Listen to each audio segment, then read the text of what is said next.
Bismillahirrahmanirrahim. Assalamualaikum warahmatullahi wabarakatuh. Alhamdulillahirabbil alamin wassalatu wassalamu ala asyrafil anbiya'i wal mursalin wa ala alihi wa sahbihi ajma'in. Bapak-bapak, ibu-ibu, hadirin hadirat yang dimuliakan Allah Subhanahu wa taala. Judulnya Atfalul Muslimin, anak-anak orang Islam. Kaifa rabbahum nabiyul amin. Bagaimana Nabi mengajarkan, mendidik anak-anak yang akan menjadi orang dewasa, yang akan mewarisi alam semesta ini kalau kita mati nanti. Bagaimana cara mendidik mereka itu?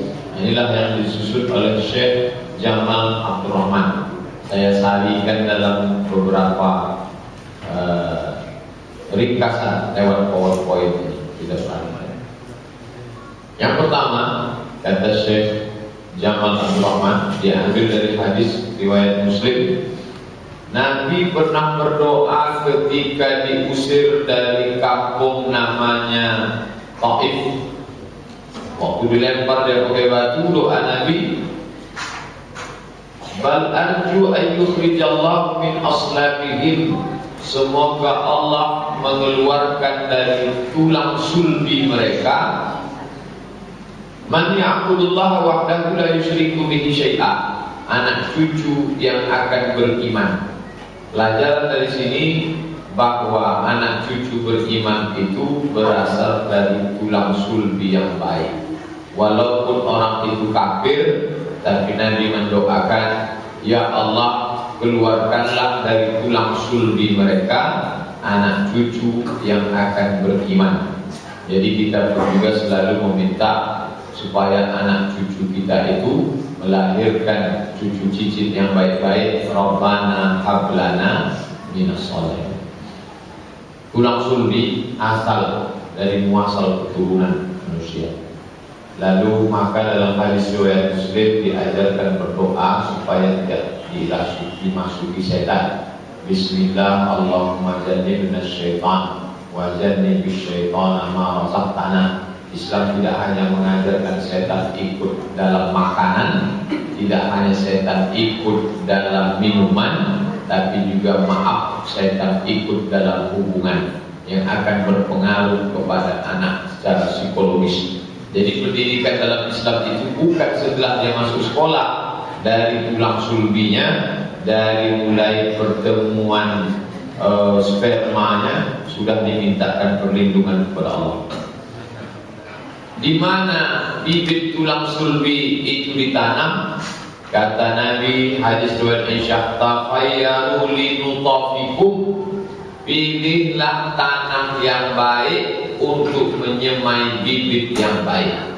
Bapaknya baik, ibunya baik. Kalau begitu Pak Ustaz, bagaimana dengan orang-orang yang tak baik? Ini namanya usaha. Bahwa dulu dia bapaknya kafir, ibunya kafir, sekarang beriman. Masa lalu aku boleh buat, yang akan datang Nabi suruh pilih. Tafayyaru, pilihlah, linutafikum waqyahul akfa, nikahilah orang yang baik-baik, karena dia nanti akan melahirkan anak yang baik-baik. Prosesnya baik, bibitnya baik, tanahnya baik. Perempuan namanya Ummu Sulaim. Lalu kemudian suaminya itu Abu Talha sedang pergi berdagang. Pas suaminya pulang, dia berdandan bagus, dia sambut bagus, dia siapkan makanan, dia kasih minuman, ngobrol. Setelah suaminya kenyang, duduk santai, baru dia bilang, Mas, ada apa? Kata Abu Talha, anak kita meninggal. Zaman itu belum ada HP, belum ada telepon. Pulang berdandan, bisa ditahannya air matanya. Bukan dia menakut-nakuti, membuat suaminya cemas, mengasih kabar buruk. Yang dibawakan itu air sejuk, bukan bensin disiramkan ke lalang kering. Makanya disebut, ku pertemukan engkau dengan perempuan itu lintas kunu ilaiha, supaya engkau menjadi tenang. Hunna libasul lakum wa antum libasul lahun. Istrimu itu menjadi pakaian, Saya berani bicara depan bapak ibu karena pakaian istri sebagai pakaian suami, suami pakaian istri. Bayangkan seorang istri yang melahirkan anak, anaknya meninggal saat suami pergi, bisa ditahannya, dimasakkan, dia tetap berdandan menyambut suaminya. Setelah selesai semua kira-kira tenang, lalu dia bilang, anak kita meninggal. Itu Ummu Sulaim zaman dulu. Ummu Sulaim zaman sekarang belum lagi suami datang.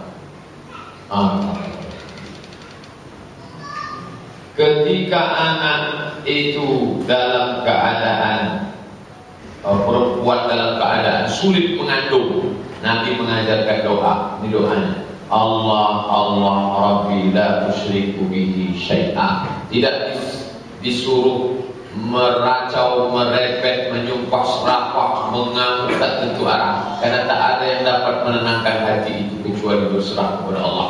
Tapi doanya tak boleh dibuat-buat.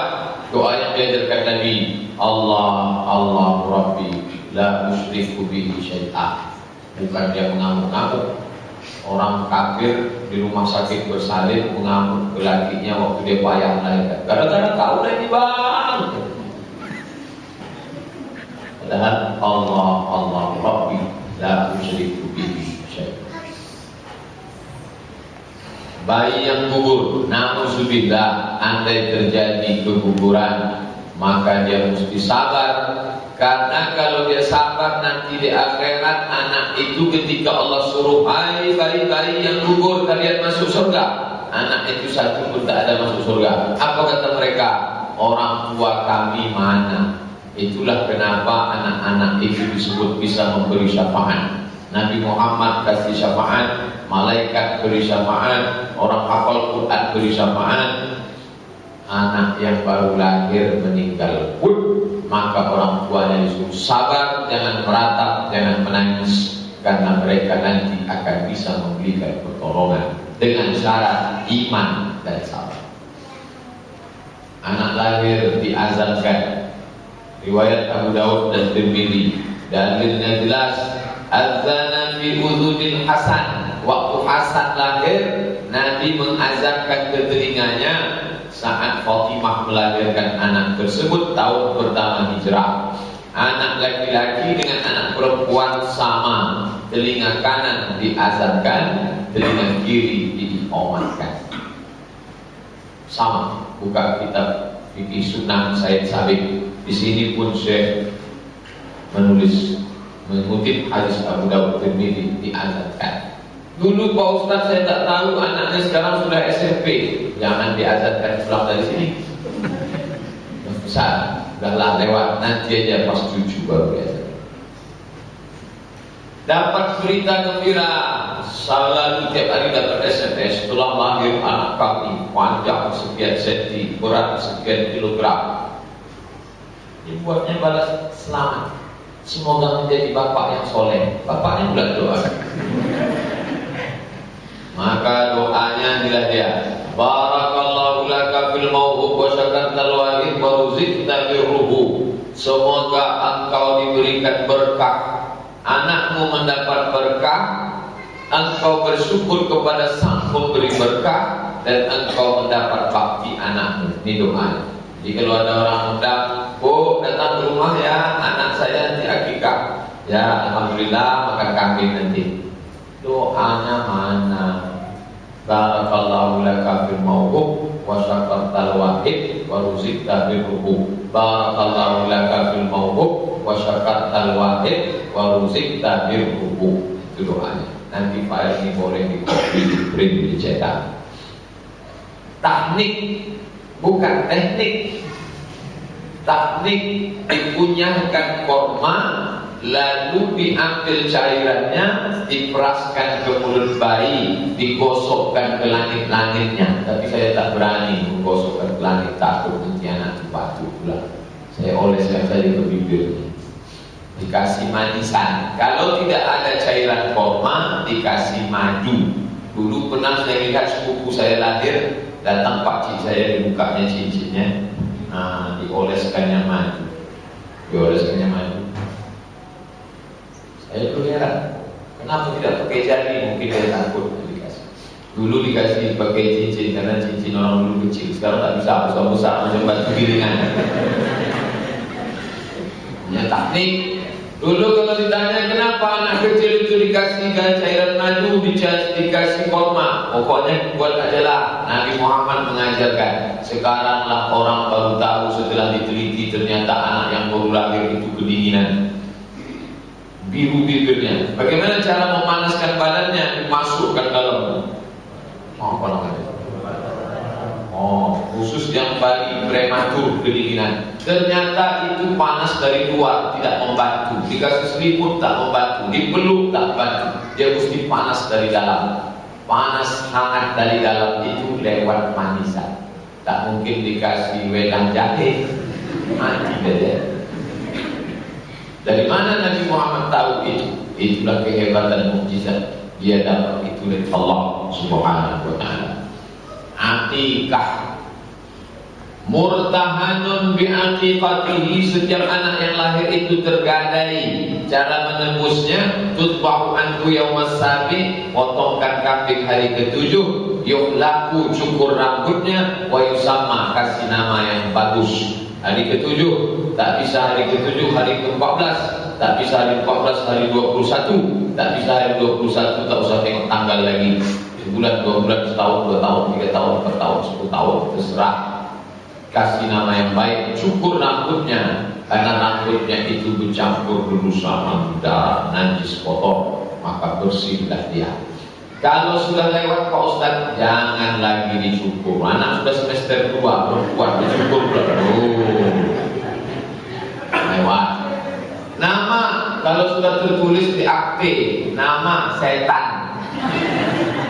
Kemarin ada tertulis Tuhan, tak lama sesudah itu muncul setan. Tak apalah yang ada di kepala bapaknya itu waktu ngasih nama anak. Maka kalau sudah lewat apa boleh buat. Dulu orang kalau pergi haji, balik haji namanya ganti. Dulu belum ada akte kelahiran. Yang sekarang nama bagus-bagus, nama cantik-cantik, kasih nama yang bagus.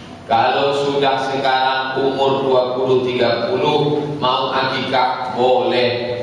Dalilnya aqa'an nafsihi ba'da mabu'itsa nabiyyan. Nabi mengakikahkan dirinya setelah jadi nabi. Boleh, silakan yang mau.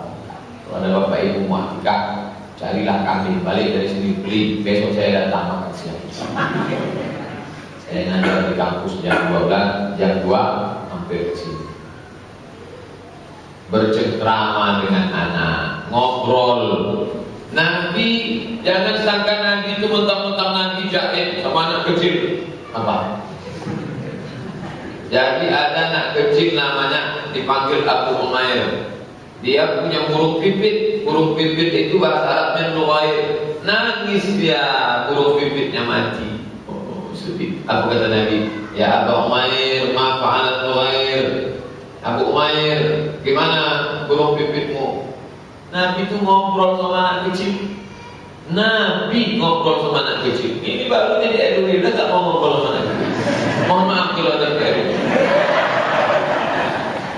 Jadi Ustaz bilang,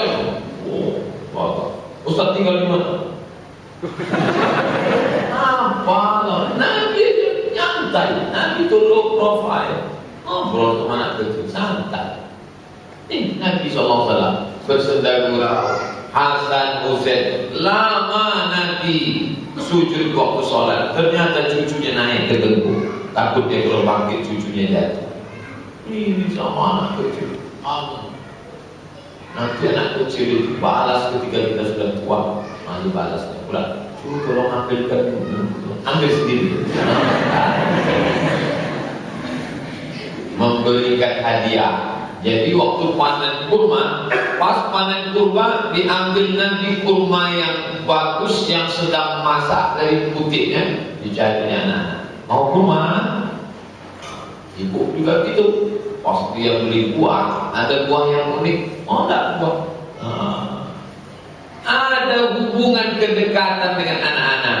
Kenapa anak-anak itu menghindar dari bapaknya, dari ibunya? Dari kecil sudah dibuatnya jarak jauh. Sudahlah jarang bertemu, ngobrol tak mau. Anaknya memanja-manja, dia pula sibuk dengan update status. Bapak, pergi sana. Mana? Nih, Nabi ada. Nanti setelah anaknya dewasa baru dia curhat ke Ustaz. Pak Ustaz, saya sedih. Kenapa? Anak saya ini lebih mau curhat sama pacarnya daripada saya. Anda sudah memutus hubungan dengan anak. Nabi memanjakan anak. Orang sekarang terbagi dua. Satu tak ada manja sama sekali, satu pula terlalu manja. Islam itu dia harus dengar. Ada suruh, ada larang. Ada saat tegas, ada saat lentur. Macam main layang-layang. Ada saat mengulur, ada saat menarik. Jangan terlalu diulur, nanti nyangkut. Jangan terlalu ditarik, nanti tak terbang. Tarik ulur. Ditanamkan kejujuran. Ada seorang, kata dia, nanti anak saya mau saya kasih korma. Seorang ibu nih, perempuan. Ya Rasulullah, nanti anak saya mau saya kasih korma. Kata Nabi, "Lau lam tu'tini syai'an kutibat alaiki kidbah."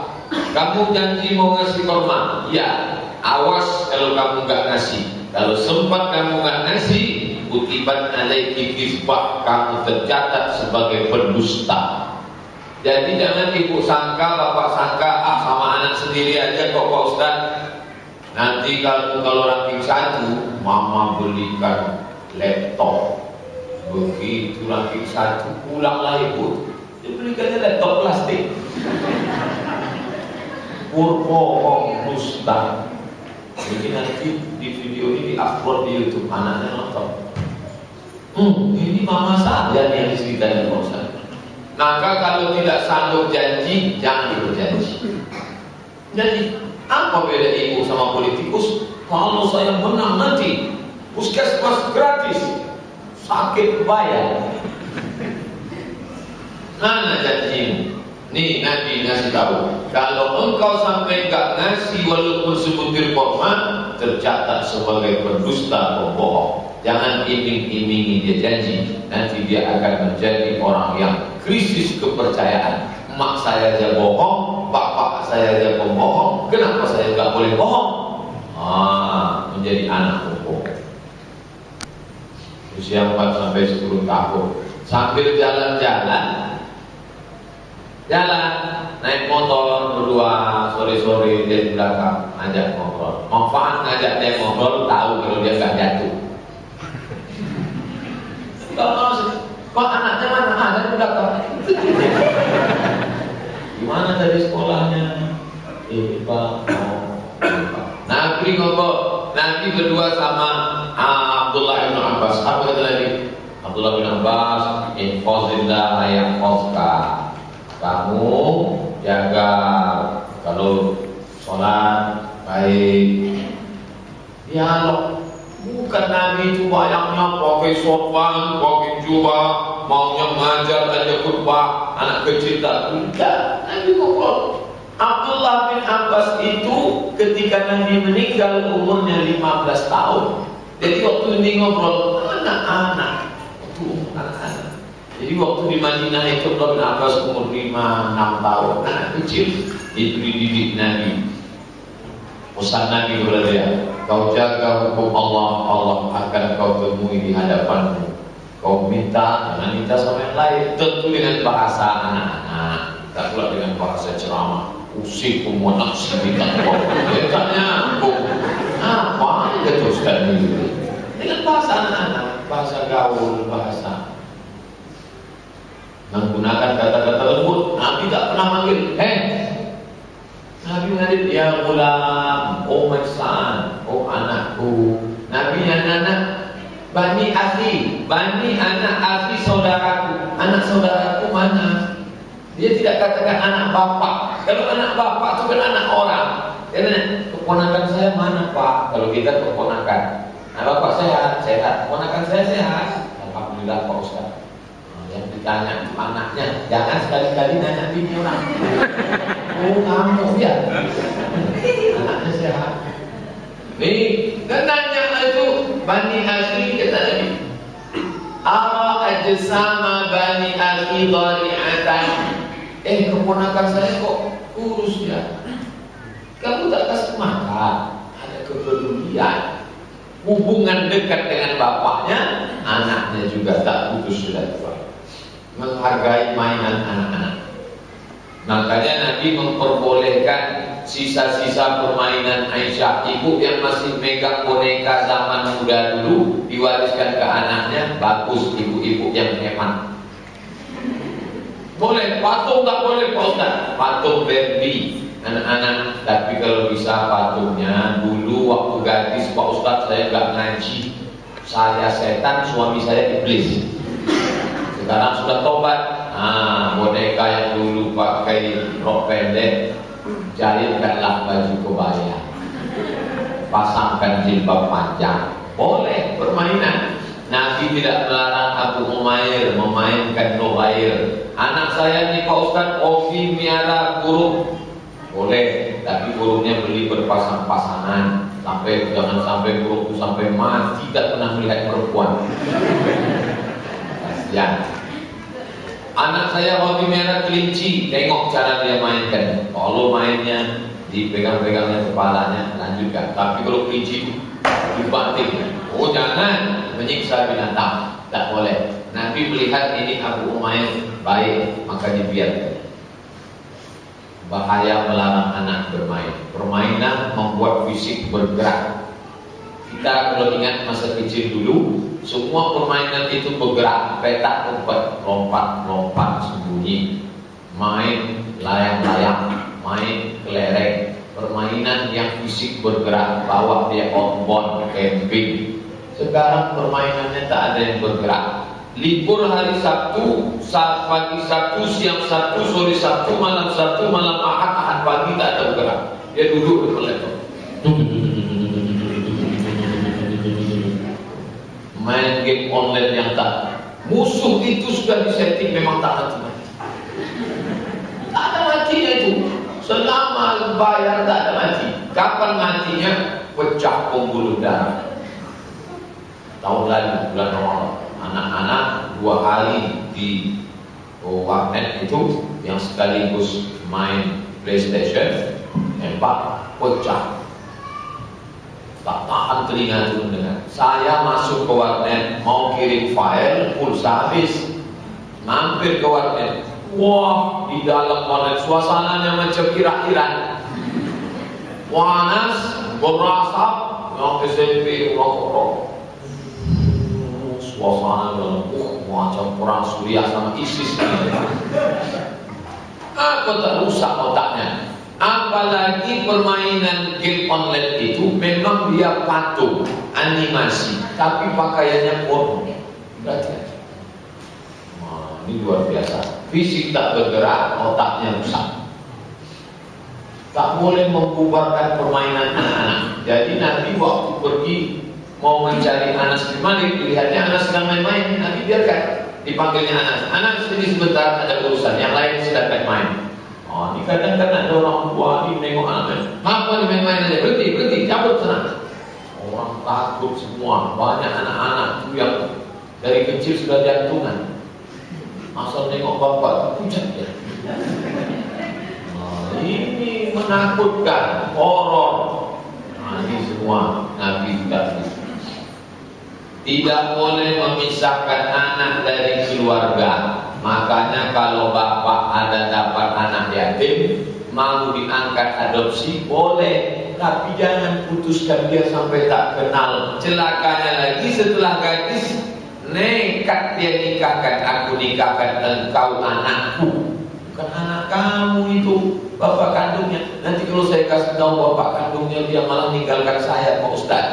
Kita buat aja baik. Balasan baik, Allah kasih balas. Bahwa setelah itu dia marah, itu urusan dia. Kita berbuat itu karena Allah. Maka jangan pisahkan dia.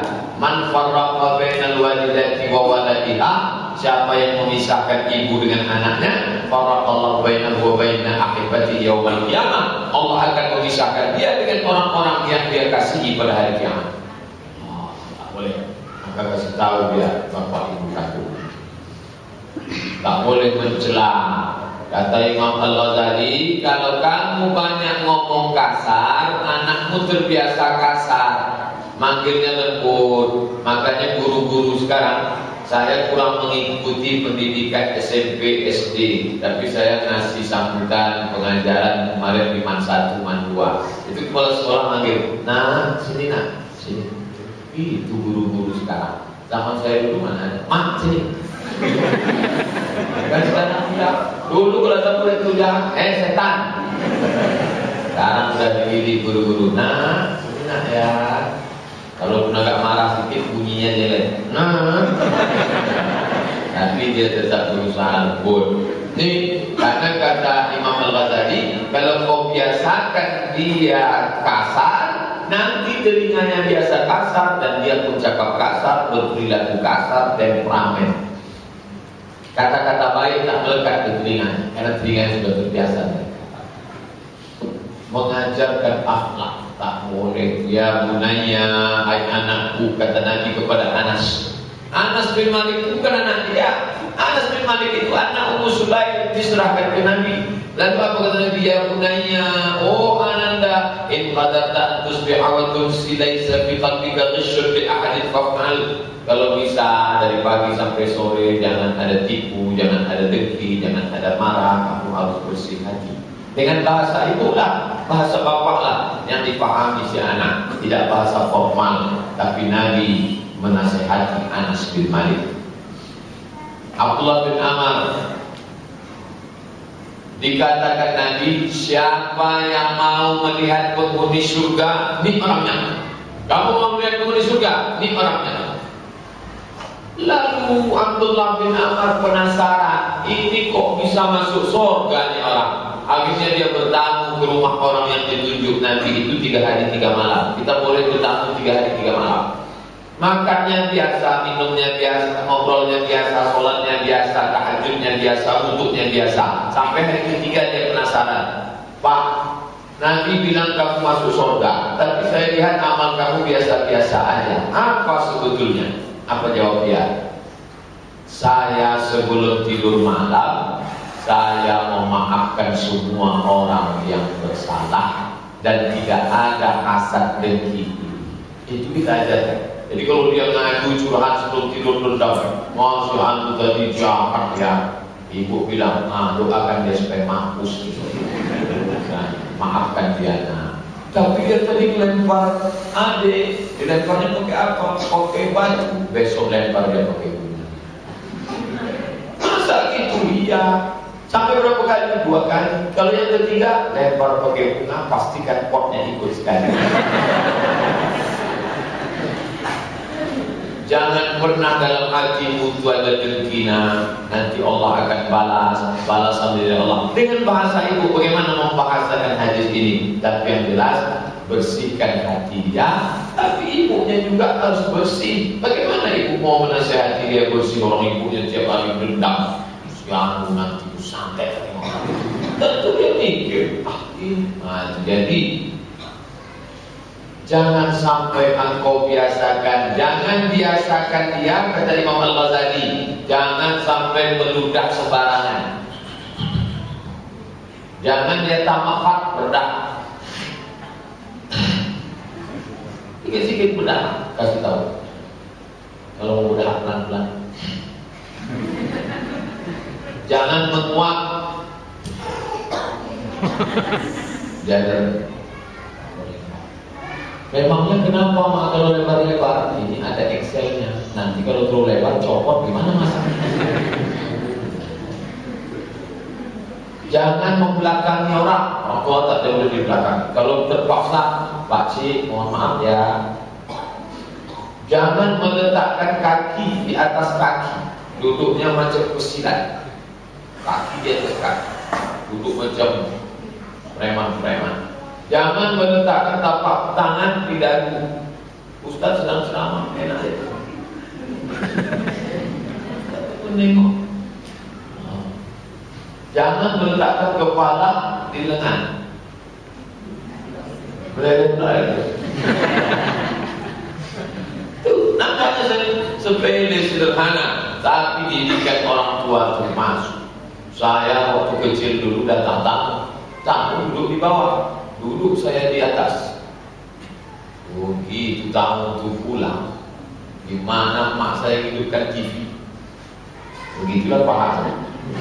TV dulu kan belum pakai remote. Itu sampai sekarang saya. Jadi pendidikan orang tua itu mendidik luar biasa.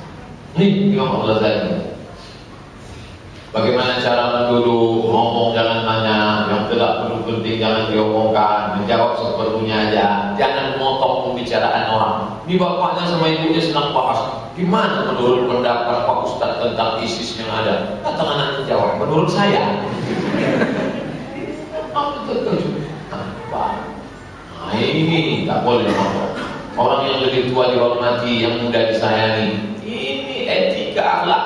Orang Jepang kalau anaknya itu nilai matematiknya 5, dia gak pusing. Buka transkrip nilai, matematik nilainya 5, tinggal panggil aja kursus, selesai itu. 2 bulan kursus, nilai naik. Tapi kalau anaknya gak pandai ngantri, lalu dia pusing. Mendoakan kebaikan. Makanya ibu doanya kuat.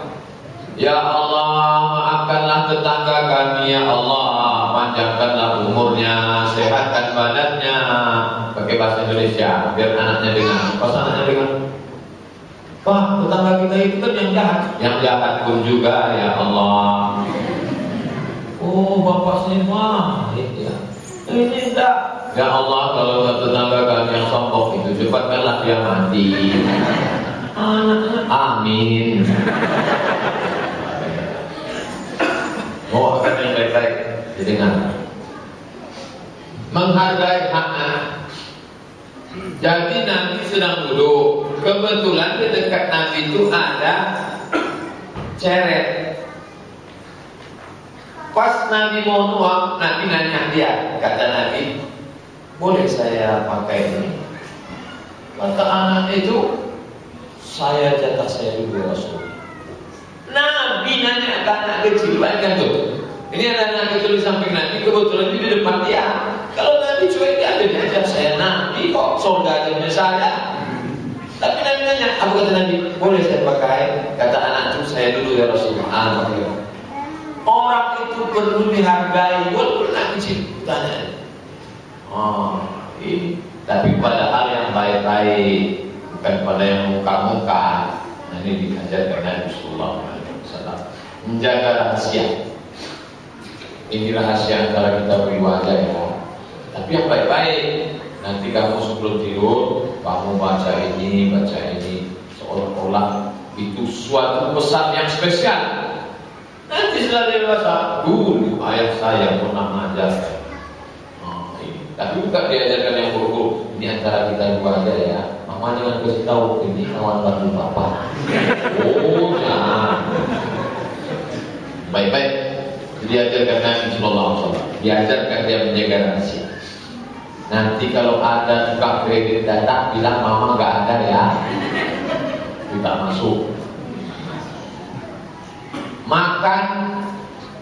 Makan itu bukan sekedar hanya makan bersama. Meja orang-orang kaya itu ruangan besar, meja panjang. Anaknya makan di situ, bapaknya makan di situ.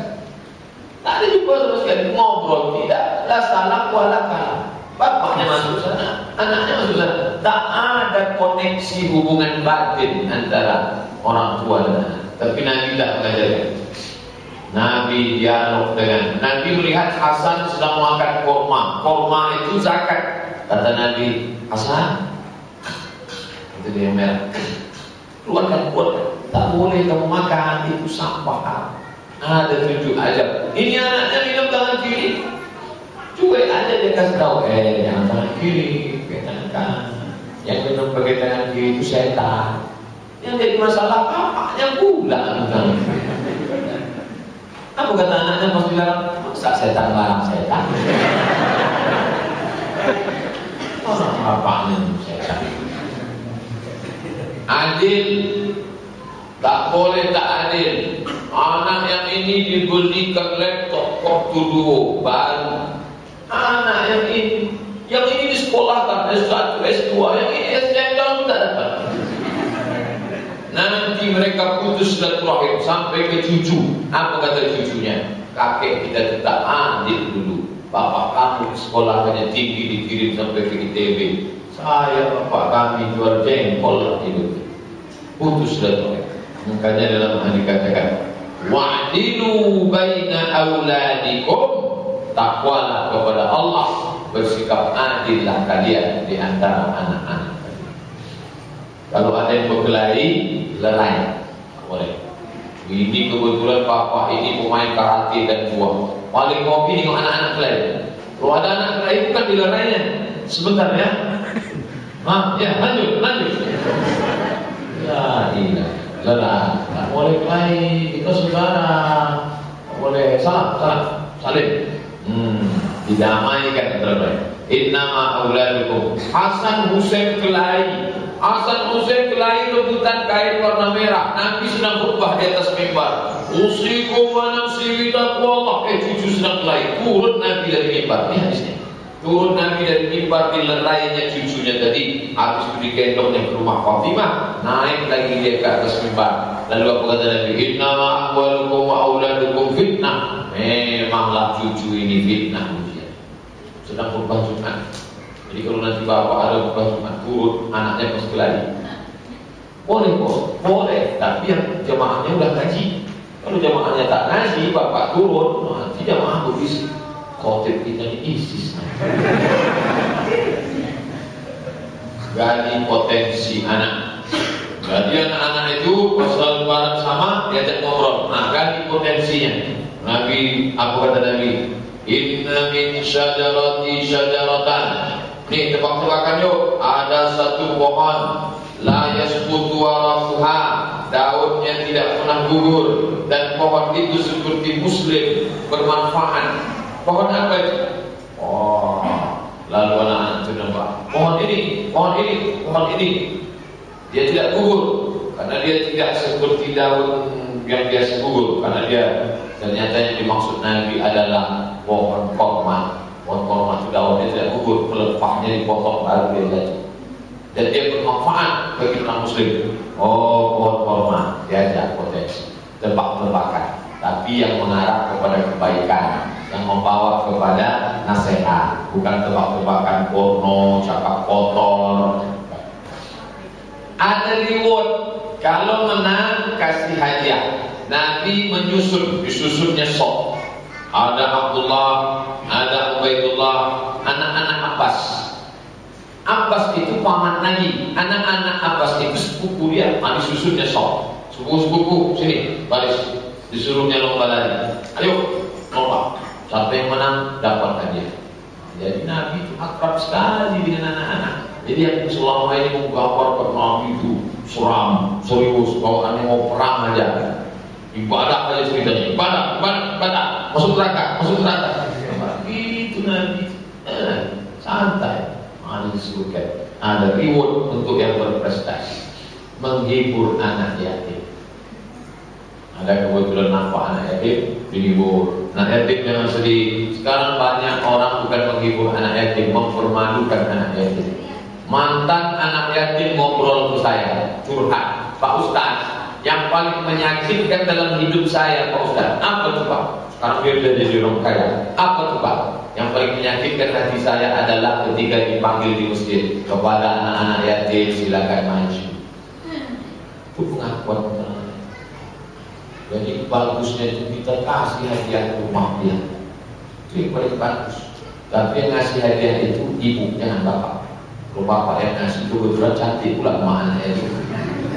Ini berbakat.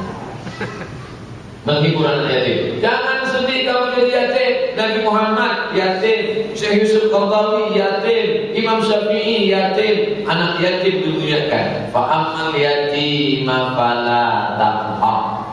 Jangan sedih jadi anak yatim, berprestasi.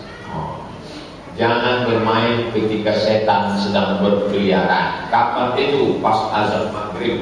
Makanya dulu kita waktu masih kecil, pas azan maghrib, dilarang. Ayo masuk ke masjid. Tapi insya Allah kalau bapaknya sholat ke masjid, anaknya diajak atau anaknya di rumah, tidak akan main-main. Karena ketika pergeseran siang dan malam, setan berkeliaran.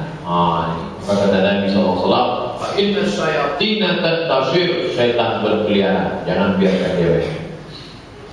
mohon perlindungan dari gangguan setan. A'udzu bikalimatillahi tammati min kulli syaithanin wa hammatin wa min kulli ainin lamah. A'udzu billahi minasyaitonir rajim. A'udzu bikalimatillahi tammati min kulli syaithanin wa hammatin wa min kulli ainin lamah.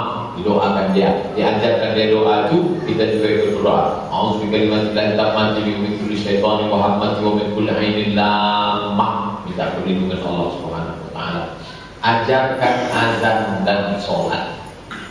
Jadi kalau masjid buat perayaan tahun baru Islam, lomba azan, bagus. Saya tidak selalu setuju ceramah, makan-makan, pulang. Anak-anak tak dapat efek sama sekali. Lomba sholat, lomba azan, lomba baca doa, lomba hafalan surat-surat pendek. Orang tuanya hadir, hadiahnya yang kalah pun dapat hadiah menggembira. Mungkin satu pena, mungkin satu kertas, satu gambar, tapi bermanfaat buat dia. Ini ada pendidikan. Perintah sholat. Kita lanjutkan setelah kita sholat isya. Nanti ada beberapa file lagi, kita lanjutkan sampai pada perintah sholat. Masuk waktu isya, kita sholat isya, selesai isya kita lanjutkan sampai habis tanya jawab. Terima kasih. Wassalamualaikum warahmatullahi wabarakatuh. Bismillahirrahmanirrahim. Assalamualaikum warahmatullahi wabarakatuh. Alhamdulillah, wassalatu wassalamu ala Rasulillah wa ala alihi wa sahbihi wa man tabi'ahu wa wala. Bapak-bapak, ibu-ibu, kita lanjutkan. Muru auladakum bis shalah, suruhlah anak kamu melaksanakan salat wahum abna'u sab'a sinin, ketika umur 7 tahun. Wadribuhum 'alaiha wahum abna'u 'ashrin, suruhlah 7 boleh dipukul waktu umur 10. Wa farriqu bainahum fil madaji, pisahkan tempat tidurnya ketika berumur 10 tahun. Anak laki-laki jangan lagi di satu tempat dengan anak perempuan. Incest, hubungan satu darah, na'udzubillah. Laki-laki, anak perempuan, atau dengan orang tuanya, karena dia sudah mulai mengerti hubungan. Maka ini ajaran Islam, sunnah dari Nabi Muhammad SAW. Tapi orang tua tidak bisa suruh sholat. Nanti anaknya nanya, bapak kok gak pernah sholat? Bapak sudah dewasa. Oh, kalau sudah dewasa boleh gak sholat? Nah, oleh sebab itu maka 10 kali suruh dengan 1 kali bawa ke masjid lebih berkesan sekali bawa. Maka anak-anak tetap dibawa ke masjid. Jadi imam sholat, nih saya buatkan angka samaan yang besar sekali. Saya disuruh jadi imam wa ana ibnu sitti aw sab'i sinin. Saya jadi imam ketika umur 7 tahun. Ini pengakuan sahabat Nabi yang diangkat jadi imam waktu umur 7 tahun. Jadi anak umur 7 tahun sekarang kelas 2 SD diangkat jadi imam karena hafalan Qur'annya banyak. Jadi bisa anak, anak saya kalau jadi imam boleh nggak? Waktu suami saya nggak ada, suaminya ada dia bisa. Anaknya hafal 7 juz, bapaknya 7 ayat, error. Bisa. Ini ada suami. Pendidikan anak 10 sampai 14 tahun. Beri makanan dan pakaian yang layak. Pakaian tanggung jawab orang tua. Makanan, minuman. Pakaian yang layak menutup aurat. Kenapa anaknya pakai celana jeans? Orang hadiah dari emaknya celana jeans.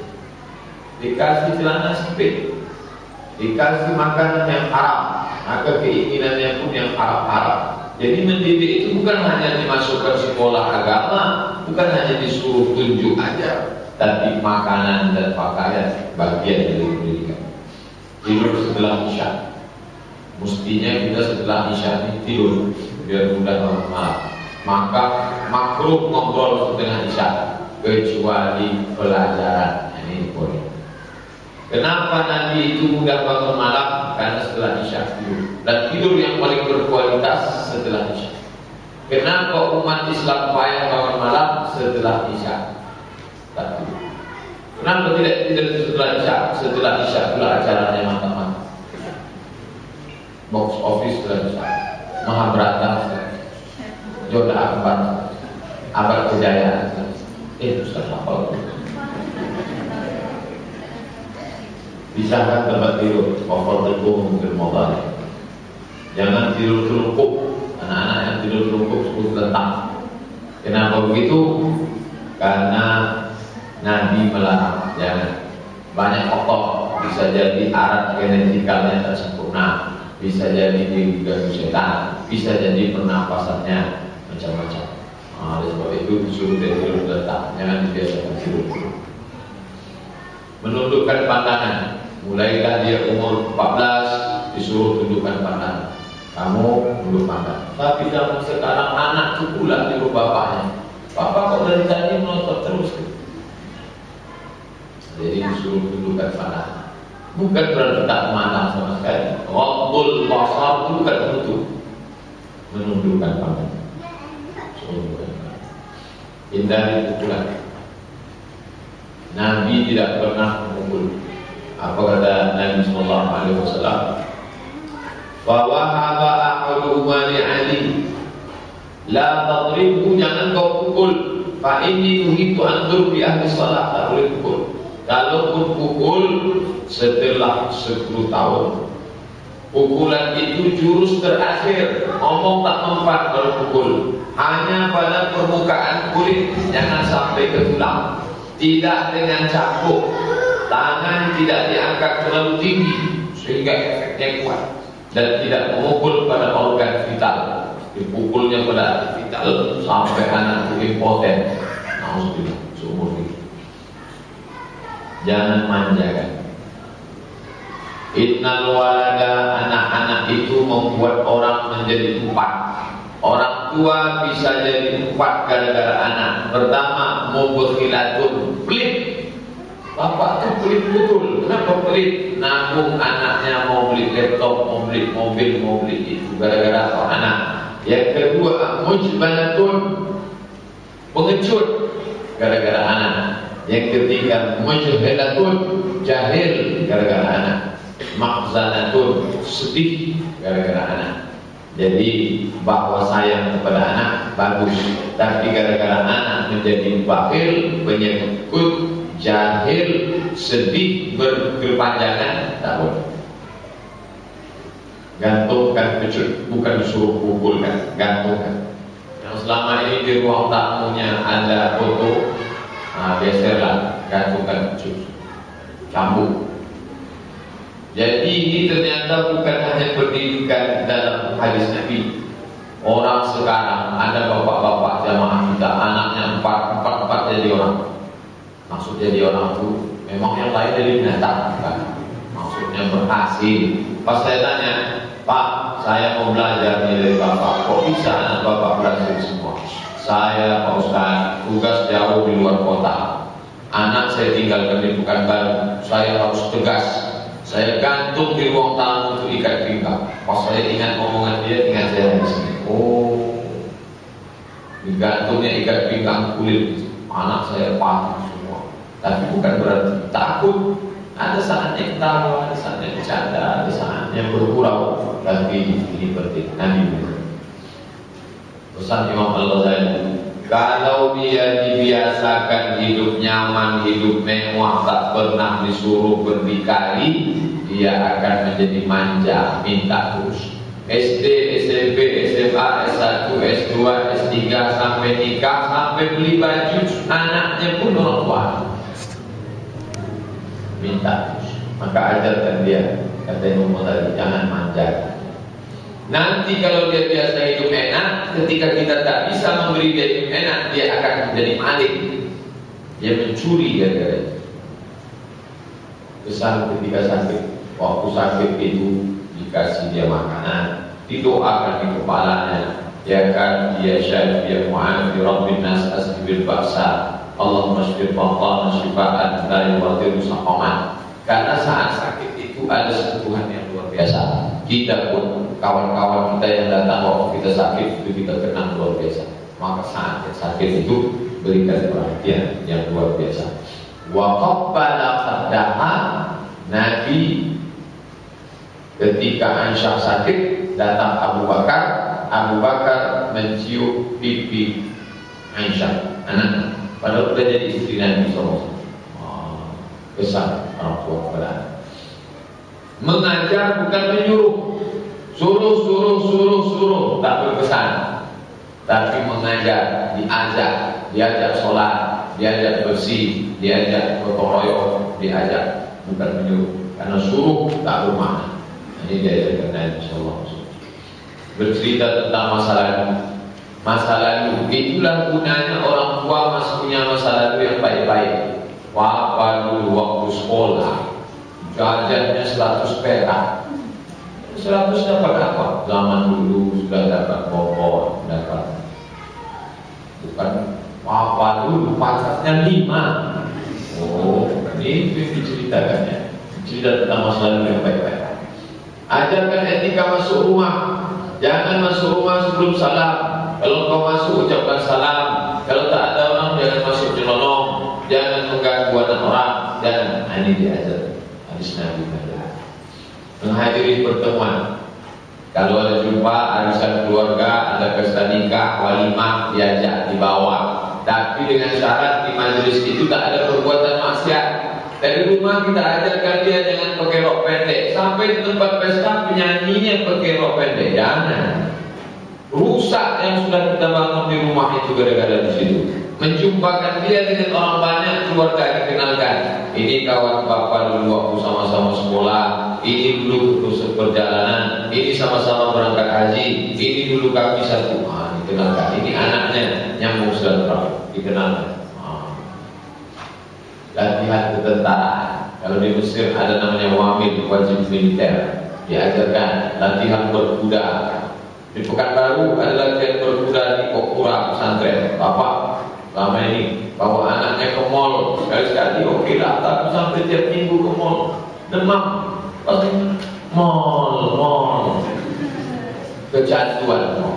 Bawa dia ke latihan mana, latihan taekwondo, latihan silat ketentaraan. Mana tahu sekarang Syiah sudah mulai latihan samurai, dibagikan pedang. Kalau memang betul-betul bertempur kita nanti siap. Musuh tidak dicari, tapi kalau bertemu jangan lari. Tadi malam saya pulang dari Pangkalan Kerinci ceramah. Kepala sekolah dibacok sama guru olahraga. 3, 1, 2, 3. Tangannya menangis, hilang dagingnya, nampak tulang, kaki berkena. Maka anak perempuan sudah diajarkan silat. Musuh jangan dicari, tapi kalau samurai datang jangan lari. Siap dia. Ini latihan ketentaraan perlu dilatih. Tidak menjengkelkan. Jangan diajak dia bicara bangga-bangga. Mobil bapak saya, rumah mbak saya, pakai kami. Ya. Orang tak suka. Kamu merantau. Prinsip orang merantau jangan pernah merasa lebih, selalu merasa. Itu diajar. Tapi bukan menjadi dia orang yang menjadi rendah diri, tidak punya kepercayaan diri, bukan. Dia diajarkan tidak melambung-lambung. Sehingga kalau dia ngobrol orang sudah diam aja, tidak. Ini diajar. Tidak menjengkelkan orang lain. Jangan bercanda menakutkan, menakut-nakuti dia. Mama mana Pak? Meninggal. Oh, takutnya nanti pas mati betulan dia ketawa. Karena seringnya dibuat bercanda ini. Bercanda tapi ada batas-batas. Jangan dibuat. La yahillu lil muslimin an yurawwi'a musliman. Bercanda sembunyikan sepeda motor sampai seminggu. Ini tidak. Jangan menyerupai perempuan. Tak boleh. Acara 17 Agustus bapaknya pula pakai lipstik, lomba main bola pakai baju perempuan. Anak dikasih hadiah perempuan. Tak boleh. Tidak boleh karena Allah melaknat. Qul li ummik la taksuka ghaira hadha. Katakan kepada kepada ibumu itu waktu ada dikasih baju dari harir itu sutra. Jangan kasih anak laki-laki pakai baju sutra. Dulu kalau ditanya, kenapa Pak Ustaz laki-laki tak boleh pakai sutra? Karena sutra pakaian orang di surga, karena sutra pakaian orang kaya, karena sutra pakaian mahal. Sekarang setelah ditelusuri ternyata ibu-ibu bagus pakai sutra. Karena dengan pakai sutra itu memicu pertumbuhan hormon feminin. Ibu-ibu makin pakai sutra makin lembut. Tapi kalau bapak pakai sutra, dulu kalau manggil ibu, sini, hati-hati. Maka jangan, itu anak-anak jangan dikasih nonton Upin-Ipin lama-lama. Nanti ditengoknya di situ ada satu Bang Saleh, bencong. Ibu, bapak tonton acara dari pagi sampai sore, catat berapa acara, 1, 2, buat berapa yang ada bencong. Acara musik, bencong. Acara sinetron, bencong. Acara bencong. Kenapa bencong seperti garam dalam acara? Merusak. Menjelaskan kedudukan anak perempuan, jangan disepelekan. Anaknya laki-laki atau perempuan, Pak? Itulah yang saya sebutkan. Perempuan. Anak perempuan kok dilecehkan. Perempuan itu 3. Jadi ibu, jadi anak, jadi istri. Ketiga-tiganya hebat. Kalau dia jadi ibu, surga di bawah telapak kaki. Kalau dia jadi anak perempuan, man ala salasa banatin, siapa yang merawat 3 anak perempuan, fa addabahunna, dididik dengan baik, wa zawwajahunna, dinikahkan dengan orang baik, wa ahsana ilaihinna, buat baik sampai mati melahul jannah. Punya anak perempuan, punya tiket masuk surga. Kalau jadi istri, man tazawwaja, siapa yang menikah, faqad istakmala nisfal iman, setengah iman ada beres. Jadi kalau selama ini bapak bilang setengah nafas pergi, itu asma sesak nafas. Setengah iman pergi mah, kau jangan lama-lama. Nanti kalau mau lama aku cari iman yang baru. Jadi perempuan tak pernah rugi. Jadi anak, jadi istri, jadi ibu, ketiga-tiganya mulia. Jangan sepele dengan orang yang melantarkan anak. Kafa bil mar'i ithman ayyudayyi man yakut. Cukuplah dosa bagi seseorang menyia-nyiakan makan anak. Wajib dikasih nafkah. Berapa kali saya menyampaikan tentang pendidikan anak, ada tanya jawab? Tak ada Pak Ustaz. Selesai ikut 2 orang ke tempat parkir. Ada apa Bu? Menjadi saya. Suami saya Pak Ustaz gak pernah ngasih nafkah. Saya malu nanya ke masjid tadi, aku bisa kita bicara 4 mata Pak Ustaz? 3. Suami menyia-nyiakan anak, padahal duitnya banyak. Nanti di akhirat sholatnya, puasanya, zakatnya, infaknya, hajinya, umrohnya habis ditarik itu semua karena menyia-nyiakan amanah. Hati-hati. Salah satu sifat orang munafik, idza tumina khana, kalau dikasih amanah mengkhianati amanah. Suami mengkhianati istri, istri mengkhianati suami, orang tua mengkhianati anak, anak mengkhianati orang tua. Fidatil asfali minan nar, neraka tempat. 15-18. Raih keuntungan di awal hari, ajarkan dia beraktivitas di awal hari, sholat subuh berjamaah. Cina itu lebih dulu bangun dari kita, karena prinsip mereka jangan sampai rezeki dipatok ayam. Ini masjid Al-Istiqomah di Bengkalis, ini tempat minum saya, hotel di tepi pantai. Jam 4:30 kami jalan dari hotel mau sholat subuh. Kiri kanan warung kopi yang buka. Warung kopi siapa? Orang Cina lebih dulu bangun. Orang Islam itu anak-anak tidak ada bangun pagi. Bangun. Anak sudah bangun, bapaknya tidur lagi. Latihan fisik mengisi waktu luang. Nabi menyuruh Irmu Bani Ismail baina abakum kana ramian. Anak cucu Nabi Ismail, maksudnya orang Arab, disuruh Nabi latihan memanah. Suruh latihan manah. Bayangkan latihan manah. Lalu kemudian segala sesuatu sia-sia kecuali diantaranya adalah ta'lim sibahah, belajar berenang. Ternyata kemarin ada jamaah kita pulang dari rumah sakit, Pak Ustaz, saya baru tahu sekarang, kata dokter terapi yang paling bagus terapi renang. Anak-anak bayi sekarang diajar renang, orang tua juga disuruh berenang. Tapi tentu cari kolam renang yang bisa laki-laki perempuan. Karena banyak juga rajin kolam renang. Berenang tak pandai, cuci mata kolam renang. Berenang tak pandai. Ini hati-hati juga. Oleh sebab itu banyak cara buat pahala, banyak juga jalan buat dosa. Cinta Nabi dan keluarga Nabi. Diajarkan belikan buku sejarah Nabi supaya anak itu pas buka lemari, oh ada sejarah Nabi yang ditulis oleh Syekh Safiur Rahman, ada sejarah Nabi yang ditulis oleh Imam Ibn Katsir, ada sejarah Nabi yang ditulis oleh Hasan itu pengantarnya Buya Hamka. Bagus. Hayatul Muhammad Husain Haikal. Cinta buka lemari tengok 7 manusia harimau. Motibu musik. Terinspirasi membunuh kawannya gara-gara nonton sinetron 7 manusia harimau. Luar biasa pengaruh sinetron. Belikanlah buku-buku yang mengingatkan anak kita kepada Nabi, kenal Hasan Hussein, cinta keluarga Nabi. Diajarkan dia mandiri, kerja keras. Dibawa dia ke tempat panti asuhan. Nanti dia nanya, ini tempat apa nih? Panti asuhan. Siapa yang tinggal di sini? Anak yatim. Bapaknya mana? Mati. Nanti pulang dari situ dia sayang sama ibu, sayang sama bapak. Bapak jangan mati ya. Sayang dia. Kenapa? Dia melihat sendiri anak-anak itu tidak makan, tidak minum. Yang ngasih makannya siapa? Ini orang ngasih sedekah, ngasih bungkus. Kalau tak ada yang ngasih, dia akan kelaparan malam. Tidur di mana? Ditengoknya tempat tidur, dibandingkannya tempat tidur dia di rumah.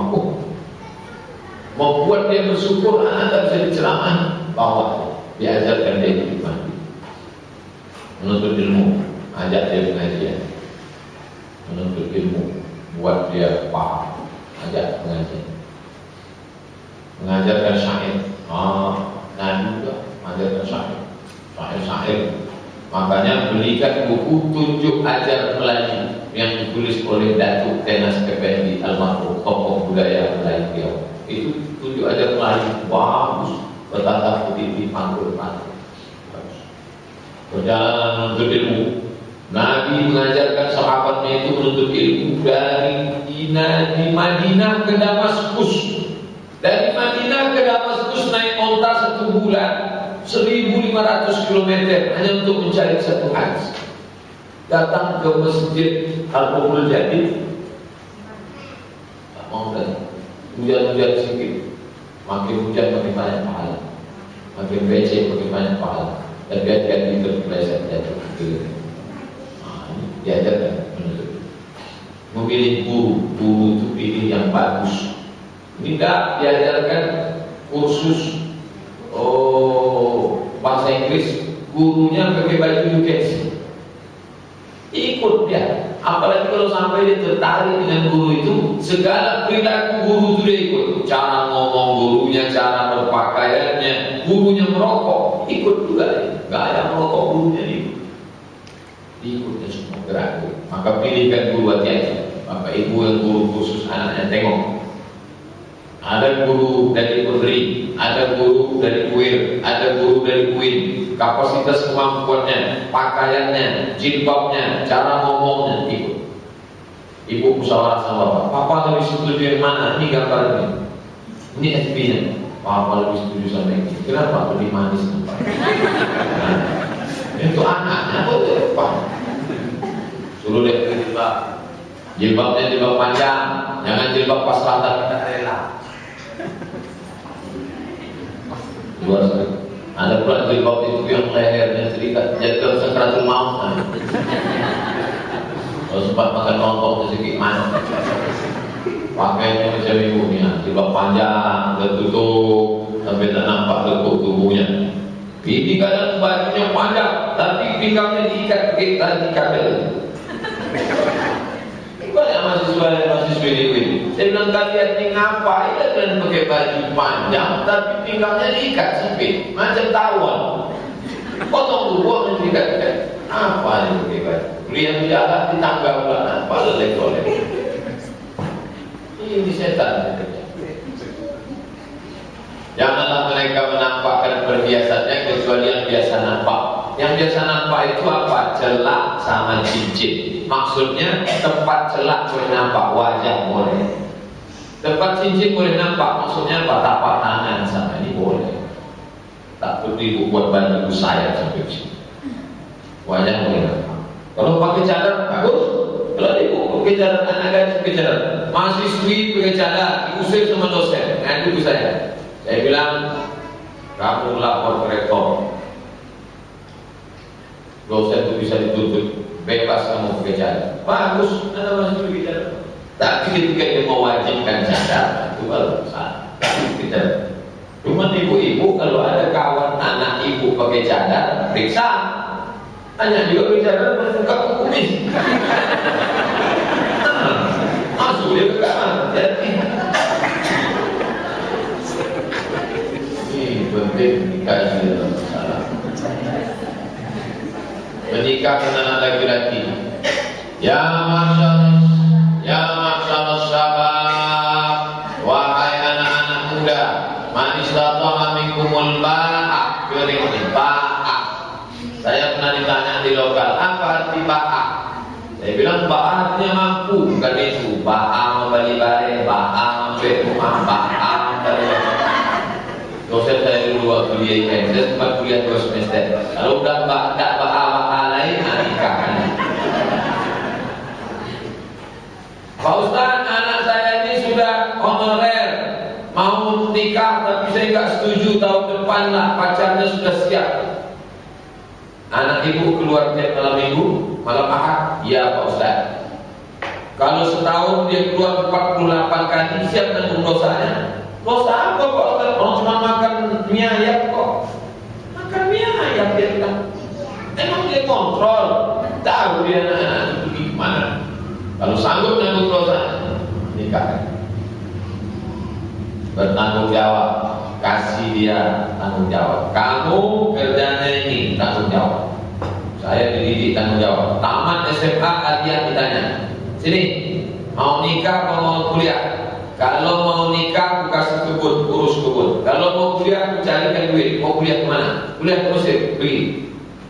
Kasih dia tanggung jawab. Ada jawab, Pak Ustaz bingung saya, anak saya ini mau kemana? Tolonglah Ustaz ngobrol sama dia. Saya nggak bisa ngobrol sama anak lajar Pak, anak saya masih kecil. Tolonglah Pak Ustaz ngomong. Paksanya juga dia. Habis sholat Jumat datang anak. Saya pakai dulu semak saya dulu. Udah tamat sekolah, udah Pak Ustaz. Mau nikah, mau kerja? Senyum deh. Serius nih. Kalau mau nikah, kami kasih kamu ruko. Kalau mau kuliah, kasih uang. Mau nikah, mau kuliah? Mau kuliah Pak. Jurusan apa? Jurusan teknik sipil. Di mana? Di Universitas mana? Habis itu bapaknya, kok sama saya nggak mau ngomong ya?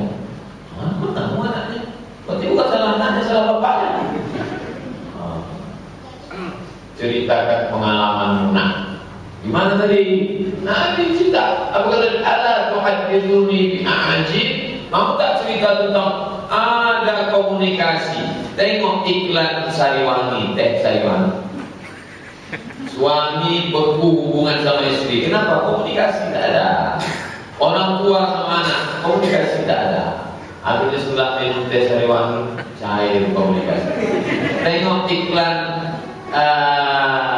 sikat gigi, bukan Pepsodent ciptaan sikat gigi deh. Ada itu yang tertulis. Pokoknya iklannya pakai bahasa Inggris, speak up, ngomong, tak bisa didiamkan, ngomong. Komunikasi, duduk. Gimana pengalaman kalian? Jadi sahabat Nabi ini pulang dari negeri namanya Habasyah di Ethiopia. Nabi nanya, gimana pengalaman kalian di Ethiopia? Oh, wah di Ethiopia itu Rasulullah nengok gini. Sekarang ini kita disebut generasi namanya silent generation, generasi diam. Saya dikirimi posting foto kakek, nenek, cucu, menantu, cicit, istri, paman, sedang arisan keluarga ngobrol, tapi tak satu pun ngobrol, masing-masing dengan dunianya. Yang cucu buka ini, yang menantu update status, sinetron telah nonton sinetron. Terus itu, jadi silent generation, generasi bisu, generasi diam. Andai mati nenek itu mati kan. Mungkin mati nenek itu di fotonya, nenekku mati. Bagi yang suka, tolong like, tolong tulis amin, amin. Allah mau kita amin, amin, amin, amin. Doa. Nasihat dengan pujian. Ada pujian. Nikmar rajulu Abdullah, sebaik-baik hamba Allah adalah ni Abdullah ibn Umar. Lau kana yusalli min al-lail, kalau dia salat malam. Jadi orang itu dipuji. Gimana Pak hasil terjemahan saya? Wah, tapi di YouTube tetap ada. Jadi kalian itu sudah bagus nih, karena orang suka ya. Saya kalau dipuji orang, hati-hati di hidupnya ada. Alhamdulillah ceramah Pak Ustaz tadi. Ini tak lama itu. Tapi Pak Ustaz, copet pun cepat betul. Latihan militer. Mau tak mau kita akan berhadapan dengan Israel, berhadapan dengan orang kafir, berhadapan dengan harus ada yang militer. Ibu rela sebagai ibu syahid. Ulanglah orang mengasih tahu habis perang kepada dia. Ibu, anakmu meninggal bu, nangis dia. Anaknya tiga laki-laki, tiga mati syahid, nangis. Bu, kata yang kasih nasihat, jangan nangis ya bu. Anak ibu mati syahid, masuk surga. Kenapa ibu nangis? Aku nangis bukan nangis anakku mati. Aku nangis kenapa cuma 3 yang mati syahid, kenapa enggak 5? Jadi ibu ketika melahirkan anak, aku rela anakku mati syahid. Ishka dimana? Hidup mulia, atau syahidan, atau mati syahid. Orang Amerika, Inggris, Uni Eropa bingung waktu diadakan survei di Palestina, diadakan angket cita-cita anak Palestina. Tempat kita cita-cita dokter, cita-cita polisi, cita-cita konglomerat, cita-cita mati syahid. Anak Palestina cita-cita mati syahid. Belajar bahasa asing. Anak ibu yang khusus bahasa Jepang bagus, bahasa Mandarin bagus, tapi bahasa Arab penting, paham Quran. Anak saya tes bahasa Inggris Pak bagus, test of English Foreign Language TOEFL skor 550 untuk dapat beasiswa Australia 600 bagus. Nabi menyuruh Zaid bin Sabit belajar bahasa Inggris berapa lama? 6 nisfa syahrin, setengah bulan. Sekarang khusus TOEFL berapa bulan? Ini cukup belajar bahasa asing. Saya tak mau ya Pak Ustaz anak saya belajar bahasa Inggris bahasa orang kafir. Ini punya orang kafir, mereknya Fahrenheit. Orang kafir punya. Kalau punya orang Islam mereknya Fahri. Maaf buat dia menyenangkan hari orang tua. Makanya doanya Rabbana hab lana min azwajina wa dzurriyyatina qurrata a'yun, menyejukkan mata. Ibu berdoa, ya Allah jadikan anakku kaya, bagus. Jadikan anakku sukses, bagus. Tapi ternyata yang menyenangkan hati kita setelah kita tua, ketika dia mampu menyejukkan mata, menenangkan hati. Lama hidup banyak dirasa, lama jadi ustaz banyak jamaah yang curhat. Duduk saya sama orang bertua hampir pensiun, duduk ngobrol sekali ngobrol. Pak Ustaz, ya sama-sama dosen. Ternyata kalau sudah tua macam saya, yang paling diinginkan itu adalah anak yang menyejukkan hati, menenangkan mata. Anak saya kaya, datang pakai mobil, bawa roti, tapi ngomongnya nyelekit. Pak, ini kue mau makan aja. Ini ada baju baru nih, kalau suka pakai, nggak suka pakai. Terus kita. Nah, jadi kita ingin dia itu qurrata a'yun, menyejukkan mata, menenangkan hati. Nah, saya kata, aku ingin kau menjadi menyejukkan mataku dan menenangkan. dirimu milik bapak. Datang orang melapor, ngadu, ya Rasulullah, bapak saya ini datang ke rumah ngambil ini. Dia berharap supaya Nabi bela dia. Apa kata Nabi? Anta wa maluka li adik, dirimu, hartamu punya bapakmu. Jangan ke dirimu, jangan ke hartamu, dirimu pun punya bapak. Kenapa sholat Allah? Jangan gara-gara ini bapak saya enaknya dia masuk rumah ambil duitnya, ambil kita. Hanya bergantung kepada Allah. Jangan gantungkan anak itu kepada materi. Jangan gantungkan dia pada dunia. Nah, aku mau mati, kau sudah kasih sawit 2 kapling, nanti sawitnya diambil orang, dia stres, dia depresi. Gantungkanlah kepada Allah Ta'ala, tapi tetap dikasih harta warisan. Yang berat nanti bapak ibu jual semua. Bapak tinggalkan apa tuh anak-anak? Sudah kutinggalkan Allah Subhanahu wa Ta'ala. Kasih dia modal, tapi jangan buat dia bergantung kepada materi. Kasih nasihat dia. Kalau kau bergantung kepada harta, harta akan binasa. Kalau kau bergantung kepada papa akan mati. Maka bergantunglah kepada dia. La haula wala quwata illa billah. Usia berani. Ini berat bagi sebagian orang mendidik seks. Seks artinya alat kelamin. Makanya kalau kita ngisi ini nama, tempat tanggal lahir, seks. Seks itu artinya alat kelamin. Orang kafir itu ada khusus mata kuliah sex education. Orang Islam tak perlu. Ibu sudah ngajarkan seks ke anaknya waktu ngajar cebok. Nanti kalau habis pipis basuh ya. Nanti kalau keluar cairan najis. Kalau keluar begini, nih. Kalau anak perempuan ada namanya darah haid, ada namanya darah nifas, ada namanya darah wiladah, ada namanya darah fasid, ada sudah dalam Islam. Makanya guru fikih itu tidak canggung mengajar, dia tidak grogi. Kenapa? Dia sedang mengajarkan ilmu agama. Sholat tidak sah kalau istinja, tak bagus. Istinja berkaitan dengan kelamin. Sholat orang yang istihadah, darah haidnya lewat dari tanggal bagaimana Pak Ustaz? Orang tak malu bertanya. Orang yang kena kelihatannya rusak, kencingnya menetes tak berhenti, namanya sul-sul bau. Tes. Bagaimana? Itu dikaji semua dalam Islam. Jadi orang Islam itu mengkaji masalah sex education lengkap semua. Diajarkan khuliqa mimma indafik. Manusia diciptakan dari air yang memancar. Itu ada dalam Quran, sudah dibaca.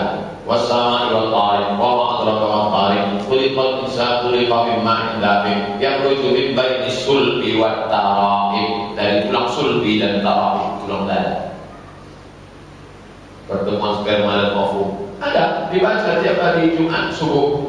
Al-ata 'alal insani hinun minad dahri lam yakun syai'an mazkura. Inna khalaqnal insana min nutfatin amsyajin. Kami ciptakan manusia dari sel sperma yang bercampur dengan sel telur. Faja'alnahu sami'an basira. Kami jadikan bisa mendengar, bisa melihat. Ada dalam Quran. Setiap seminggu sekali dibaca subuh juga. Anak gadis dengan anak gadis yang sudah menikah, gimana caranya? Dibahas semua dalam Quran. Kalau anak gadis ditanya, nah itu ada orang mau nikah sama kamu setuju atau tidak? Gimana tahu dia setuju? Dia diam. Kalau anak itu diam, berarti dia setuju. Kalau dia tak setuju, dia nangis. Zaman dulu, anak perempuan zaman dulu kalau dia diam. Anak perempuan zaman sekarang jawab iya aja atau iya banget. Nah, dari mulai lahir jadi pasangan sampai menikah sampai ini nasihat Luqman. Luqman itu siapa? Luqman itu ahli hikmah, makanya disebut surat Luqman. Saya mengingat ke Imam Masjid Agung An-Nur Al-Mahmud Pak Zulkifli. Selalu kalau dia jadi imam ini ayat yang dibacanya. Wa iz qala Luqman li ibnihi wa huwa ya'izuhu. Surat Luqman bagus. Anak ibu suruh hafal, bapaknya baca. Wasiat pertama Luqman, la tusyrik billah. Jangan engkau bersekutukan Allah. Inna syirka la zulmun azim. Syirik adalah perbuatan zalim yang paling besar. Wasiat pertama. Sekarang orang dipanggilnya anaknya wasiatnya pertama, nah, aku ingin kau punya anak yang punya kepribadian, mobil pribadi, rumah pribadi. Itu penting, tapi terpenting di antara itu adalah jangan sampai kau mati syirik. Kau punya mewah, hidup, kerja, sukses, kalau kau mati kafir tak ada gunanya.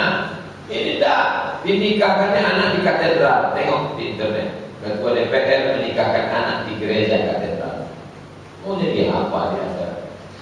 Wasiat kedua, ya bunayya, wahai anakku, inna anitakum mithqala habatin min khardalin, seandainya kau buat dosa sebesar biji sawi, maka di akhirat kau tetap akan dituntut di hadapan Allah.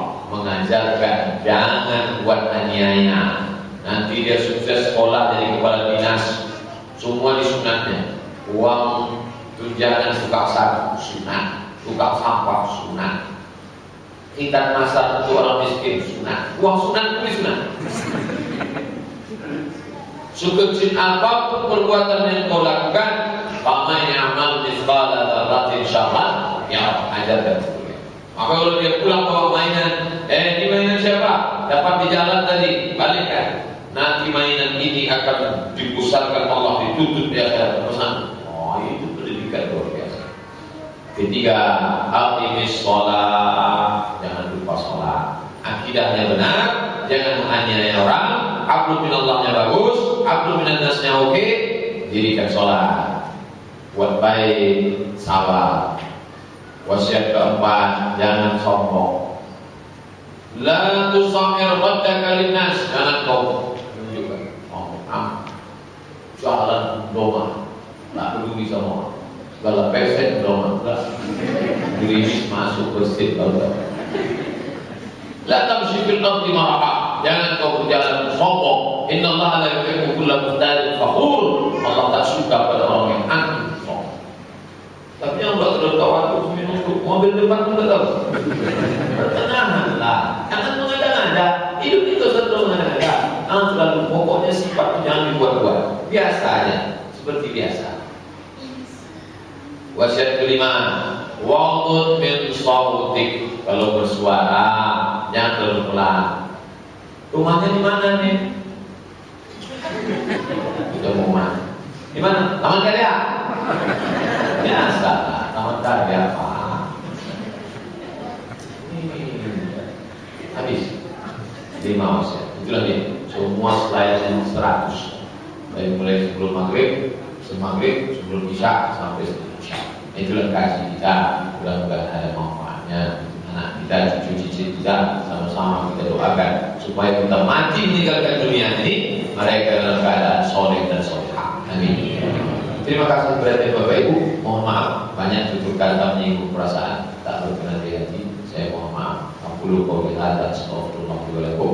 Wassalamualaikum warahmatullahi wabarakatuh. Ada yang ingin ditanyakan terkait ini masalah lain, kita bahas dalam tanya jawab insyaallah. Saya dulu. Assalamualaikum warahmatullahi wabarakatuh. Waalaikumsalam. Terkait dengan pendidikan anak Islam, apakah di dalam pemilihan sekolah untuk anak itu kita boleh memaksakan satu sekolah kepada anak? Misalnya kita ingin anak masuk pesantren, tapi anak tak ingin masuk pesantren, apakah kita boleh memaksakan dalam hal ini kepada anak? Yang kedua, bagaimana hubungan anak di luar nikah dengan seorang ayah pada saat dia setelah dewasa? Apakah itu tergolong mahram atau bukan mahram? Itu Ustaz. Assalamualaikum warahmatullahi wabarakatuh. Waalaikumsalam warahmatullahi wabarakatuh. Pemilihan sekolah untuk anak apakah boleh paksa atau suruh dia milih? Dua-dua. Loh, gimana dua-dua? Usia paksa pada pendidikan dasar SD kita paksa. Kamu harus masuk SD ini, ikut pendidikan menengah SMP, pendidikan. Tapi untuk perguruan tinggi, itu sudah jadi. Bekal awal itu kita nanti pendidikan ini. Pendidikan tinggi jangan lagi kita suruh, karena kalau bukan di bidang dia, anak ini ada modelnya model ikan, dia mau sekolahnya di air. Ada modelnya burung, dia mau ke awan. Jangan yang ikan disuruh terbang, nanti dia jadi ikan terbang. Kalau dia petelur, masuk ke dia sekolah itik, dia akan jadi itik petelur. Kalau dia memang terbang, dia jadi raja wali terbang. Ketika raja wali disuruh petelur, itu namanya apa namanya? Itik, bukan raja wali, tidak. Banyak sudah contoh kasus. Makanya kalau ada nanya ke saya, Pak Ustaz, gimana cara ngirim anak ke Kairo? Bapak mau ngirim anak ke Kairo? Iya. Yang ingin ini anaknya atau bapaknya? Saya. Tak bisa. Nanti sampai sana dia jadi pemain band. Rambutnya panjang, pagi sore main band gitar. Orang begitu dia main gitar. Akhirnya 3 tahun TO, pindah fakultas ini TO, pindah di TO, pulang LC juga. Lama di Kairo. Kasus dasar. Makanya masalah pendidikan ini kemana kecenderungannya? Tapi untuk pendidikan dasar, jangan pula anak SD. Kamu mau SD mana? Oh, kita paksa aja. Kamu harus ikut SD ini, karena SD ini kalau tamat nanti hafal ayat-ayat pendek, hafal juz amma, hafal hadis arba'in, bisa paham. Ini tentang masalah pemilihan sekolah. Kedua, bagaimana dengan anak zina? Berzina laki-laki dengan perempuan. Setelah si perempuan itu hamil sebulan, 2 bulan, 3 bulan, 5 bulan, nikah diakadkan. Apakah anak itu nasabnya ke si bapak? Tidak. Anak itu tak boleh pakai bin bapak. Kalau bapak itu meninggal, anak itu tak boleh dapat harta warisan. Kalau anak itu laki-laki, tak boleh jadi wali adiknya. Kalau anak itu perempuan, nanti nikahnya tak boleh pakai wali si bapak. Walinya mesti wali hakim. Maka dia pun tak mahram dengan bapaknya. Saya tulis dalam blog saya, anak hasil zina boleh nikah dengan bapaknya.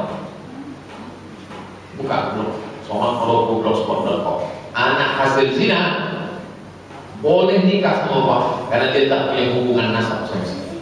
Sampai begitulah efek zina luar biasa. Makanya dalam Quran dikatakan la taqrabu zina, jangan kau dekat zina. Jangan bukan fahisyatan, karena zina itu perbuatan keji, wasa asabila, seburuk-buruk jalan, efek yang luar biasa. Wallahu a'lam.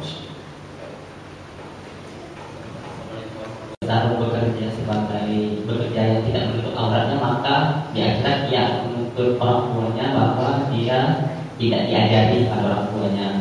Nah, yang ingin saya tanyakan adalah bagaimana kita sebagai orang, misalnya jika orang tua itu mendidik anak perempuannya agar ketika besar dia tidak bekerja yang membuka auratnya, karena kan sebenarnya anak itu kan tergantung bakatnya juga, apakah kita paksakan atau bagaimana. Dan yang selanjutnya adalah tentang fenomena misalnya orang tua itu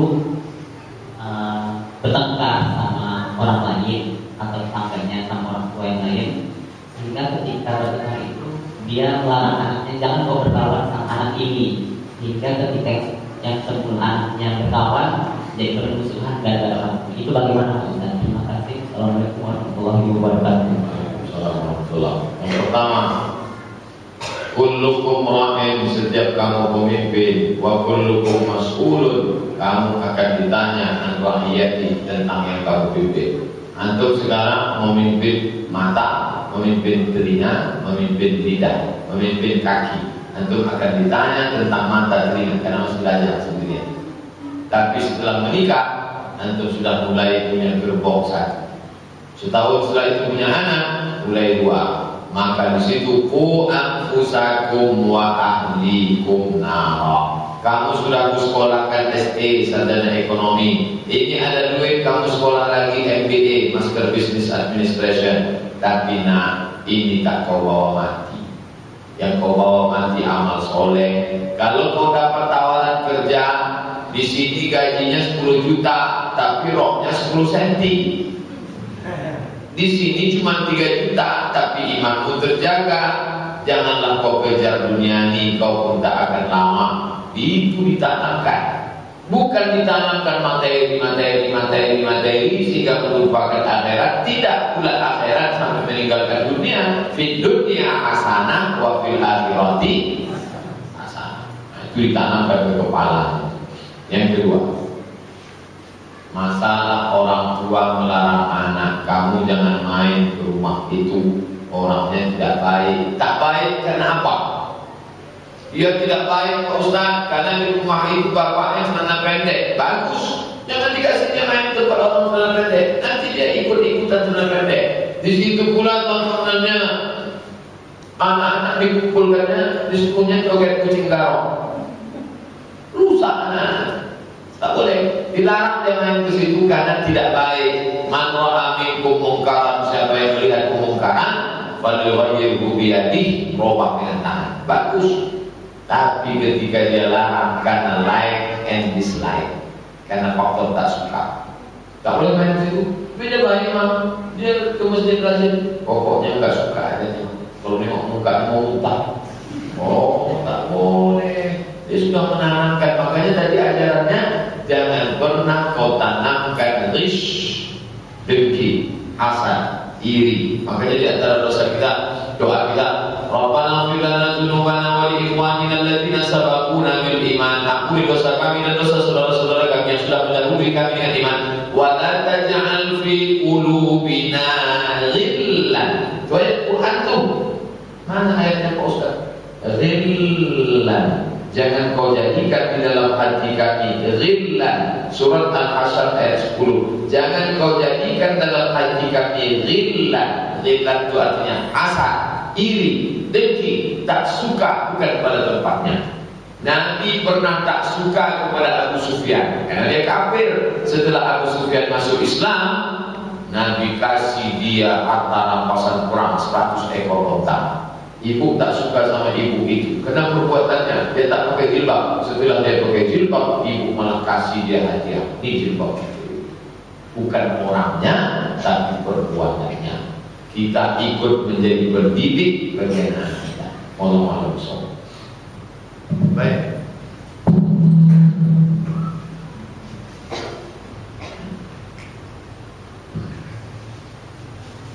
Assalamualaikum warahmatullahi wabarakatuh. Waalaikumsalam.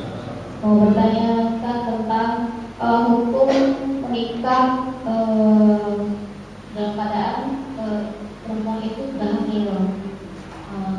Hukum menikah menikahi perempuan yang sudah hamil di luar nikah, itu nikahnya dengan orang yang menghamili itu hukumnya bagaimana Ustaz? Ini yang pertama. Yang kedua, terus apakah boleh perempuan yang sudah berzina dengan laki-laki lain dan laki-laki itu tidak bertanggung jawab, kemudian ada laki-laki lain yang mau bertanggung jawab menikahi perempuan itu? Nah itu apa boleh berhubungan kelamin? Kemudian saya pernah baca ada berbeda pendapat tentang mazhab yang nggak boleh berhubungan. Yang kedua tadi yang dia berzina tapi ada laki-laki lain yang mau menikahi perempuan itu demi menutup aib gitu kan. Yang kedua, terus kalau udah punya anaknya lahir, apa boleh laki-laki itu menjadi wali anak tersebut? Itu aja Ustaz.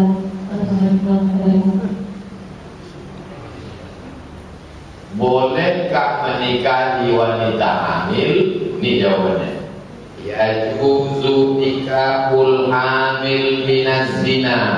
Boleh menikahi perempuan yang hamil karena zina. Kitab Asnal Matalib juz 17 halaman 408. Kitab mazhab wa yajuzu nikahul hamil minaz zina.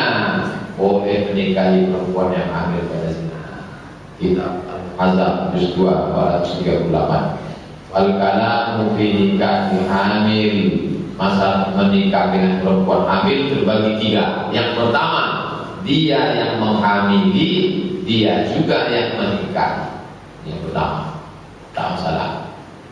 Yang kedua, yang menghamili orang lain. Ini perempuan Salome.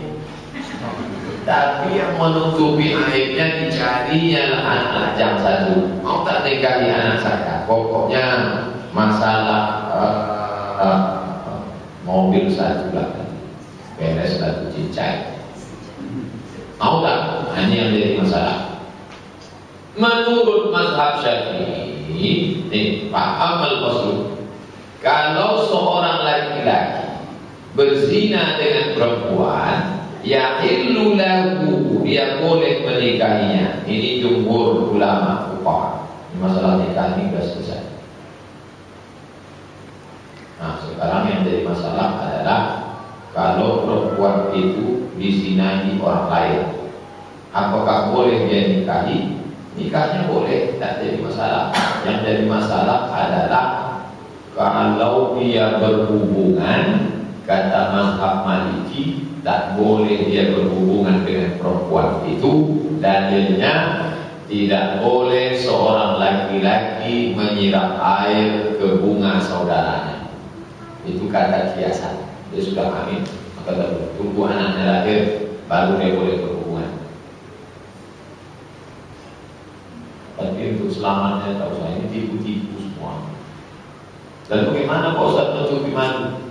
Kirim dia ke Papua, carikan rumah kos di Timika, agak 9 bulan habis.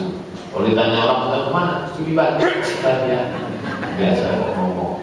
Jadi dosanya cuma satu, dosa dunia, dosa akhirat. Dinikahkan pula sama ini nanti nasab. Kalau sudah nikah, otomatis sudah anak lahir, nasabnya pakai duit. Jadi, kacau balau. Pokoknya efek daripada zina itu, ini pertanyaannya kan masalah nikahnya. Nikahnya sah. Yang jadi masalah itu adalah anak itu lahir nanti. Pertama, tak boleh pakai bin. Siapa nama laki-laki itu? Johnson. Tak boleh pakai binti Johnson. Tak boleh. Yang kedua, kalau anak itu laki-laki, anak pertama itu laki-laki, ternyata lahir adiknya perempuan, dia tak bisa jadi wali adiknya. Karena dia dianggap saudara seibu, bukan saudara saya. Yang kedua, kalau bapaknya mati, anak itu tak dapat harta warisan, karena dia tak ada hubungan nasab. Yang keempat, kalau anak itu jadi anak gadis, datang orang lain mau minang dia, walinya tak boleh si bapak. Walinya wali hakim. Si bapak itu mesti jantan gentleman ngomong ke Pak Gua. Saya dulu brengsek Pak. Kata Pak Gua, kelihatan. Jadi ini sebenarnya bukan anak saya Pak Gua. Ini anak hasil zina dulu. Tolonglah Pak Gua selamatkan saya. No problem. Pak Gua menikahkannya pakai wali hakim. Fasultanu waliyun man la waliya laha. Wali hakim menjadi wali bagi perempuan yang tak punya wali, karena dia dianggap tak punya wali. Jadi banyak orang mempermasalahkan nikahnya gimana Pak Ustaz? Nikahnya gimana Pak Ustaz? Tiga kita melihat nikahnya sah, nikahnya sah, nikahnya sah. Yang jadi masalah bukan nikahnya, yang jadi masalah efek dari pernikahan itu nanti. 4 efek. Intinya bersih. Tutup segala niat mau bersih. Ingat, perbuatan zina bukan karena ada niat dari pelakunya, tapi karena ada kesempatan. Waspada.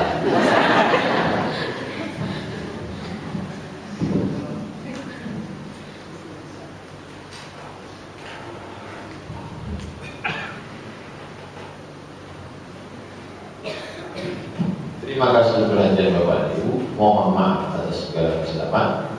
Mudah-mudahan kita terpelihara dari perbuatan zina. Subhanallahumma wa bihamdika asyhadu an la ilaha illa anta subhanaka inni kuntu minaz zalimin. Subhanallahumma wa bihamdika asyhadu an la ilaha illa anta astaghfiruka wa atubu ilaik. Wassalamualaikum warahmatullahi wabarakatuh.